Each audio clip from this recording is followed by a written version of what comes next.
Students, आई मोहम्मद अहमद इकबाल। हम discuss करने वाले हैं क्लास 10 के चैप्टर फर्स्ट को कि हमारे पास क्या है सिंपल हार्मोनिक मोशन। उसके आज हम डिस्कस करने वाले हैं शॉर्ट क्वेश्चंस को। तो सबसे पहले हमारे पास है distinguish between longitudinal wave and transfer wave with stable example के साथ हमने क्या करना है, इनको ट्रांसफर वेव्स को और लॉन्गिट्यूडनल वेव को डिस्टिंग्विश करना है। लॉन्गिट्यूडनल वेव क्या होती हैं? ऐसी वेव होती हैं जिसमें पार्टिकल के जो ऑब्जेक्ट के पार्टिकल्स होते हैं वो बैक एंड फोर्थ मूव कर रहे होते हैं along the direction of propagation, यानी कि जिस डायरेक्शन में प्रोपगेशन होती है उसी डायरेक्शन में ये क्या कर रहे होते हैं, बैक एंड फोर्थ मूव कर रहे होते हैं। तो ये हमारे पास क्या बनती है, लॉन्गिट्यूडनल वेव होती हैं। जैसे कि हम स्प्रिंग के एक एंड को किसी फिक्स पॉइंट के साथ बांध दें और उसको हम क्या करें, स्ट्रेच करें और कंप्रेस करें, तो वो हमारे पास क्या हो जाएगा, तो हमारे पास क्या बनेगी, लॉन्गिट्यूडनल वेव को रिप्रेजेंट करेंगी। कैसे होगा हमारे पास, जब हम स्ट्रेच करेंगे तो क्या होगा, रेयर फ्रैक्शन होगा, और जब कंप्रेस होगा हमारे पास वो क्या हो जाएगा, कंप्रेशन हो जाएगा। तो इस तरह हम क्या कर सकते हैं, लॉन्गिट्यूडनल वेव को प्रोड्यूस कर सकते हैं। आगे हमारे पास है ट्रांसफर वेव्स होती हैं। ये ट्रांसफर वेव्स क्या होती हैं, इनकी जो हमारे पास पार्टिकल की मोशन होती है वो क्या होती है, ये परपेंडिकुलर होती है टू द प्रोपोगेशन, यानी कि जिस डायरेक्शन में मूव कर रहे हैं इस डायरेक्शन में क्या हो रही होती है, इसके परपेंडिकुलर हो जाती है। तो इस तरह हम कह देंगे ये हमारे पास कौन सी होगी, ट्रांसफर वेव्स हो जाएंगी। जैसे कि हमारे पास वाटर वेव्स आ गई हैं, उसके अलावा स्ट्रिंग के ऊपर हम स्ट्रिंग को एक गांठ से बांधें और यूं हाथ से हिलाएं तो ये क्या हो जाएगा, हमारे पास ये ट्रांसफर वेव्स होंगी, क्योंकि इनकी डायरेक्शन और इनकी प्रोपगेशन क्या होगी, एक दूसरे के परपेंडिकुलर होगी। तो इसलिए हमारे पास क्या आ जाएंगी, हमारे पास ट्रांसफर वेव्स आ जाएंगी।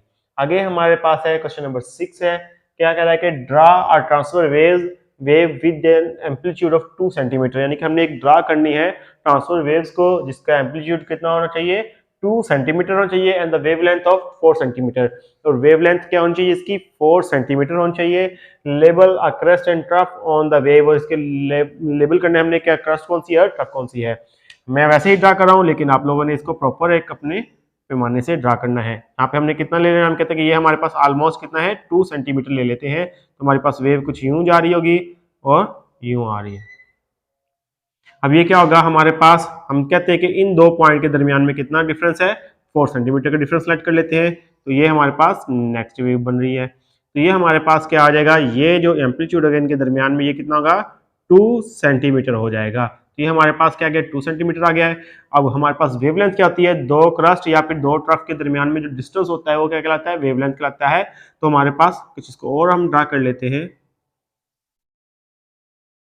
तो ये आ गया हमारे पास। तो ये कितना डिस्टेंस आ गया, 4 सेंटीमीटर आ गया, यानी कि दो क्रस्ट या फिर दो ट्रफ के दरमियान में जो डिस्टेंस होगा वो हमारे पास क्या होगा, हमारे पास वो वेवलेंथ होगी, जिसे हम किससे रिप्रेजेंट करते हैं, लैम्डा से रिप्रेजेंट करते हैं। इस तरह हम क्या कर सकते हैं, इसकी वेव को ड्रा कर सकते हैं। अब ये पार्ट हमारे पास क्या है वेव का, ये हमारे पास है क्रस्ट है, यानी कि वेव का अपर पार्ट, और ये वाला पार्ट भी, और ये जो नीचे वाला पार्ट है ये हमारे पास क्या है, ट्रफ है, ट्रफ आ गया। तो इस तरह हम अपनी वेव बना सकते हैं और इसको लेबल कर सकते हैं इस तरह अपने पैमाने के साथ। नेक्स्ट है हमारे पास क्वेश्चन 10.7 है, derive a relation between velocity, frequency, wave and wavelength of wave, यानी कि हमने रिलेशन ड्राइव करना है वेलोसिटी, फ्रीक्वेंसी और वेवलेंथ का। Write the formula relating to the velocity of wave to its time period and wavelength, हमने इसकी wavelength और टाइम पीरियड के साथ क्या करना है, इसका फार्मूला लिखना है। सबसे पहले हम देख लेते हैं इसका रिलेशन ड्रा करते हैं। हमारे पास रिलेशन क्या आता है, हमारे पास रिलेशन है हमारे पास v इज इक्वल टू क्या हो जाएगा, s ओवर t हो जाएगा। s क्या है हमारे पास, वेवलेंथ है हमारे पास, क्या है, वेवलेंथ। हम कह देंगे कि s क्या है, वेवलेंथ है हमारे पास, और v क्या है, वेलोसिटी है। तो ये हमारे पास क्या आ जाएगा, s is equal to lambda आ जाएगा। s is equal to vt होता है ना हमारे पास, तो ये आ जाएगा लैम्डा हो जाएगा। तो अब ये क्या आ जाएगा हमारे पास, v is equal to lambda by T आ जाएगा, यानी कि टी को हम यहाँ पे क्या कर देंगे, कैपिटल कर देंगे। तो ये जो फार्मूला है हमारे पास एक टाइम पीरियड और वेवलेंथ का फार्मूला है। हम इस तरह कैसे टाइप कर सकते हैं इसको, मजीद हमारे पास ये क्या आ जाएगा, V T is equal to क्या आ जाएगा, लैम्डा आ जाएगा। ये किसका फार्मूला है, वेवलेंथ एंड टाइम पीरियड का है। आगे आगे हम बढ़ते हैं, हमारे पास हमने क्या करना है कि फ्रीक्वेंसी का भी हमने क्या निकालनी है, इसका रिलेशन निकालना है। हमें मालूम है फ्रीक्वेंसी जो होती है वो क्या आती है, या फिर हम कह देंगे टाइम पीरियड जो है हमारे पास वो किसके रेसिप्रोकल है, वो हमारे टाइम पीरियड के रेसिप्रोकल है। तो यानी कि हम यूं कह देंगे कि फ्रीक्वेंसी क्या हो जाएगी, f इज इक्वल टू क्या हो जाएगी, 1 ओवर टी आ जाएगा। तो ये 1 ओवर टी है हमारे पास, तो ये क्या हो जाएगा, v इज इक्वल टू क्या आ जाएगा, f लैम्डा आ जाएगा। तो ये रिलेशन किसका है, वेलोसिटी, फ्रीक्वेंसी एंड वेवलेंथ का ये हमारे पास क्या आ जाएगा, रिलेशन आ जाएगा, और ये जो रिलेशन होगा हमारे पास टाइम पीरियड एंड वेवलेंथ का रिलेशन आ जाएगा। इस तरह हम ड्रा कर सकते हैं। तो ये तो हमारे पास 10.7 क्वेश्चन। नेक्स्ट है हमारे पास 8th है, wave are the means of energy transfer without a transfer of matter, यानी कि वेव क्या है, जरिया है एनर्जी के ट्रांसफर का मैटर के ट्रांसफर किए बगैर ही। Justify this statement with the help of simple experiment, एक सिंपल एक्सपेरिमेंट के जरिए इस चीज को हमने क्या करना है, जस्टिफाई करना है। अब ये देख लें कि इसकी हमारी बहुत सारी एग्जांपल्स लाइफ में आ जाती हैं, जैसे कि हम सूरज एक्सपेरिमेंटली, जैसे कि हम हीट एनर्जी को हासिल करते हैं, रोशनी लाइट एनर्जी जो होती है, ये भी क्या है, एक वेव की फॉर्म है। यहाँ से हम कैसे हासिल कर रहे हैं, ये एक एक्सपेरिमेंट हम इसको हासिल कर रहे हैं, सूरज से जमीन तक वेव्स की फॉर्म में हासिल कर रहे हैं। इसके अलावा हम बोलते हैं तो ये भी हमारे पास क्या है कि ट्रांसफर हो रही है, वेव्स ट्रांसफर हो रही है एक जगह से दूसरी जगह, लेकिन मैटर ट्रांसफर नहीं हो रहा है, तो हम दूसरों की आवाज सुनाई देती है हमें। तो इस तरह ये भी एक एक्सपेरिमेंट है। इसके अलावा आप वाटर वेव्स का एक्सपेरिमेंट भी कर सकते हैं कि हमारे पास क्या है कि एक टब में पानी ले लें, उसके अंदर हम कोई भी फ्लोटिंग चीज रख दें, उसके ऊपर वो फ्लोट कर रही होगी, तो हम उसके किसी भी स्टिक के साथ उसको यूं डिप करना शुरू कर दें, तो उसके अंदर क्या प्रोड्यूस होनी शुरू हो जाएंगी, वेव्स प्रोड्यूस होना शुरू हो जाएंगी। तो वो एक जगह से जो हमारे पास जो होगा फ्लोटिंग मटेरियल, एक एंड से दूसरे एंड के टब के दूसरे एंड पे पहुंच जाएगा। तो इस तरह हम क्या कर सकते हैं, इसको एक्सपेरिमेंटली प्रूव कर सकते हैं। तो ये आपने एक्सपेरिमेंटली प्रूव करना है। तो ये हमारे पास था इसका एक्सपेरिमेंट। नेक्स्ट है हमारे पास है 10.9 है क्वेश्चन हमारे पास, explain the following properties of wave with reference to the ripple tank, यानी कि रिपल टैंक के साथ जो रेफरेंस है हमारे पास, उसकी हमने फॉलोइंग प्रॉपर्टीज को एक्सप्लेन करना है। कौन कौन सी है, रिफ्लेक्शन, रिफ्रैक्शन एंड डायफ्रैक्शन होता है। रिफ्लेक्शन में क्या होता है कि जब बॉडी एक मीडियम से दूसरे मीडियम को टकराती है तो वापस उसी मीडियम में बाउंस बैक हो जाती है।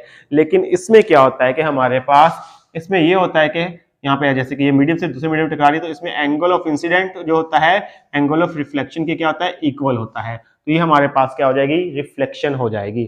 तो हमारे पास रिफ्रैक्शन होगी।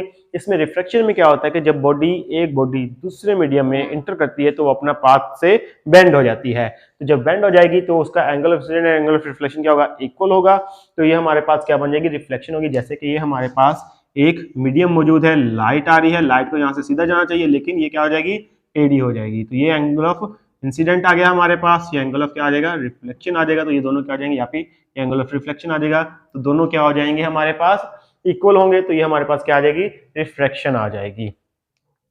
आगे आ जाए हमारे पास है डायफ्रैक्शन है। डायफ्रैक्शन में क्या होता है कि जब बॉडी किसी भी ऑब्स्टेकल से या फिर किसी भी चीज से टकराती है तो किनारों से क्या होती है, बेंड हो जाती है। तो जिससे हम क्या कहते हैं, डायफ्रैक्शन कहते हैं। जैसे कि हमने इसकी बिग स्लिट वाला और स्मॉल स्लिट वाला एक्सपेरिमेंट भी किया था। तो जब जैसे वेव्स आ रही हैं, सीधी वेव्स आ रही हैं, तो जब ये इससे टकराएंगी तो ये क्या हो जाएंगी, बेंड हो जाएंगी। तो इस तरह ये वेव्स क्या हो जाएंगी, वाइंड हो जाएंगी, जो किसको शो करेंगी, डायफ्रैक्शन को शो करेंगी। हमने अपने प्रीवियस लेक्चर्स में भी डिस्कस किया हुआ है। तो नेक्स्ट आ जाए हमारे पास है क्वेश्चन नंबर 10 है, does increasing the frequency of a wave also increase इस वेवलेंथ, क्या किसी वेव की फ्रीक्वेंसी को इंक्रीज करने से इसकी वेवलेंथ इंक्रीज होती है। आगे है इफ नॉट, अगर ये नहीं है, how are these quantities related, ये एक दूसरे से कैसे रिलेटेड है। हमने देखा है कि हमारे पास क्या है कि वेवलेंथ और फ्रीक्वेंसी है। तो हम देखते हैं कि फ्रीक्वेंसी और wavelength v is equal to, formula क्या डिस्कस किया हमने प्रीवियस क्वेश्चन में, v is equal to F lambda आ गया है। अगर हम कह दें कि v lambda is equal to V over क्या आ जाएगा, एफ आ जाएगा, एफ इधर आके क्या हो जाएगा, इसके साथ डिवाइड हो जाएगा। अब देख लें कि ये लैम्डा और फ्रीक्वेंसी एक दूसरे के क्या है, रेसिप्रोकल हैं। तो ये क्या होगा हमारे पास, ये ऐसा नहीं होगा कि एक इंक्रीज करने से दूसरी इंक्रीज नहीं होगी, नॉट पॉसिबल। हम कहते हैं कि नॉट पॉसिबल।